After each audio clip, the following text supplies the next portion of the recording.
Har Har Mahadev. Friends, 7 তারিখে যে supreme court রায় দিয়েছে আপনারা সবাই জানেন যে দিল্লি কোর্ট সুপ্রিম কোর্ট থেকে অর্ডার দিয়েছে যে rail station, hospital, school, college, যেখানে ফুটপাত, রাস্তাঘাট সব জায়গার কুকুরকে আবার পুনরস্থান দেওয়া হবে, সবাইকে পরিষ্কার করতে বলা হয়েছে। এই নিয়ে অনেক আন্দোলন শুরু হয়েছে।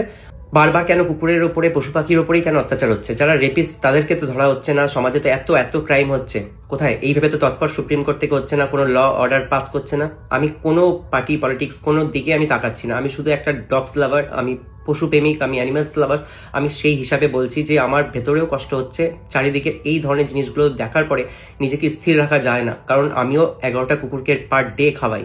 অনেকে অনেক রকম কথা বলে, অনেক হিসাব করে, অনেক কিছু করে, বাট সত্যি তো এটাই যে আমি পশু প্রেমিক। আমার বাড়িতেও ডগ আছে, আমি ভালোবাসি রাস্তার প্রত্যেকটা।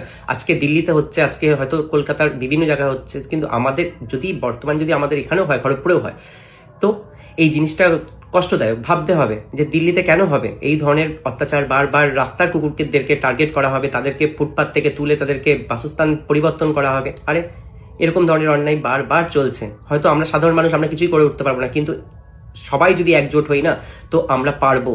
পশুদের বিরুদ্ধে মানুষের মনোবল এতটাই স্ট্রং যে সরকার কেন, সবাই হিলে যাবে যদি আমরা একতা, আমরা যত পশুপ্রেমিক আছি তারা যদি একত্র হই। হ্যাঁ, আমরা বলবেন যে আমি বড় বড় কথা বলছি, হয়তো পশুদের প্রতি বেশি কেয়ারিং দেখাচ্ছি, না, একদমই না। কারণ হচ্ছে পশুরা হচ্ছে মহাদেবের, কি জানি, তার বাহন, মহাদেবের অংশ, তার সন্তান। সবার অধিকার আছে এই সমাজে বাঁচার। তারা শুধু কামড়াচ্ছে, কেন কামড়াচ্ছে? তাদেরকে ঢিল মারা হচ্ছে, ফুটপাতে যারা কুকুর থাকে তাদের উপর অত্যাচারও করা হচ্ছে, কখনো বোম ব্লাস্ট, তাদের সামনে বাজি ফাটানো হচ্ছে, সব রকম ভাবে ডিস্টার্বিংস করা হচ্ছে। তারা খেতে পারে না, না খেয়ে থাকে, খিদায় থাকে, কজন খাবান? তারপরে আবার অনেকেই আছে যারা মানে এর এগেনস্টে বলবে, হয়তো কমেন্টসও বলবে আমাকে যে কুকুরের প্রতি বেশি বলছি, পশু প্রেমিক বেশি বলছি। না, অ্যাকচুয়ালি এই অত্যাচারটা বারবার কেন? এর আগেও তো হয়েছিল আগস্ট মাসে, সেটাও তো দেখেছিলাম যে কিভাবে তুলে নিয়ে যাচ্ছিল, কিভাবে ওদেরকে রাখা হচ্ছিল। তো যখন ওটা আবার বসে গেছিল, তাহলে আবার পুনরায় কেন?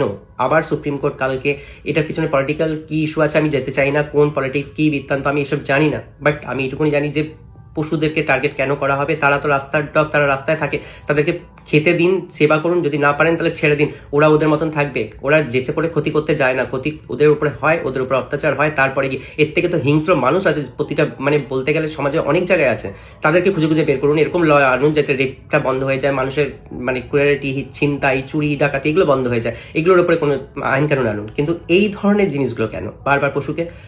আজকে এই ভিডিওটা আমি শেয়ার করছি এই কারণে যে সবাই একজোট হন, যাতে পশুদের উপর অত্যাচারটা বন্ধ হয়। অ্যাটলিস্ট আমাদের ওয়েস্ট বেঙ্গল, আমাদের কলকাতা, আমাদের খড়গপুর, এখানেও যাতে না হয়। এরকম ধরনের প্রোটেস্ট যদি হয়, তাহলে সবার প্রথমে আমি দাঁড়াবো, কারণ আমার পশু, আমার রাস্তার কুকুররা আমার কাছে প্রাণ, আমি তাদেরকে ভালোবাসি। এটা আমার বলতে কোনো দ্বিধা নেই।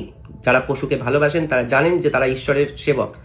তো সেই ক্ষেত্রে ঈশ্বরের দানকে কেউ যদি হাত দেন, তার মহাপ্রলয় আসতে বাধ্য। কেন এর আগেও এসেছে, এবং দেখছেন দিনে দিনে কি হচ্ছে প্রকৃতিকে নিয়ে ছেড়খানি করবেন, তার কিন্তু উসুল সবাইকেই দিতে হবে। তাই আমি আমার এই ভিডিওর মাধ্যমে আমার পশু লাভার যারা যারা আছে তাদের সবাইকে আমি বলবো, অনুরোধ করব যে আপনারা একজোট হন, এই ধরনের অত্যাচারকে বন্ধ করুন, যাতে আমাদের প্রতিটা পশু, আমাদের যে সমাজের যারা অঙ্গ, যারা আমাদের ভালোবাসা, তারা যাতে আমাদের সাথেই থাকে। যদি আমার ঠান্ডা লেগেছে, একটু প্রবলেম হচ্ছে, কথা হয়তো গলাটা অন্যরকম, বাট আমি সত্যি খুব দুঃখী। তাই আমি আজকে এই ভিডিওটা করতে বাধ্য হলাম। আমি কোনোদিনও কোনো প্রোটেস্টের ভিডিও করিনি, কোনোদিনও কোনো প্রোটেস্ট করিনি কোনো বিষয়, বাট অ্যানিমেলসের উপরে আমি প্রোটেস্ট করছি যে এই ধরনের আইন আনার আগে ভাবা উচিত যে সাধারণ মানুষ যারা আবেগপ্রবণ, যারা পশুকে ভালোবাসে, তাদের উপর থেকে কি যেতে পারে। Thank you.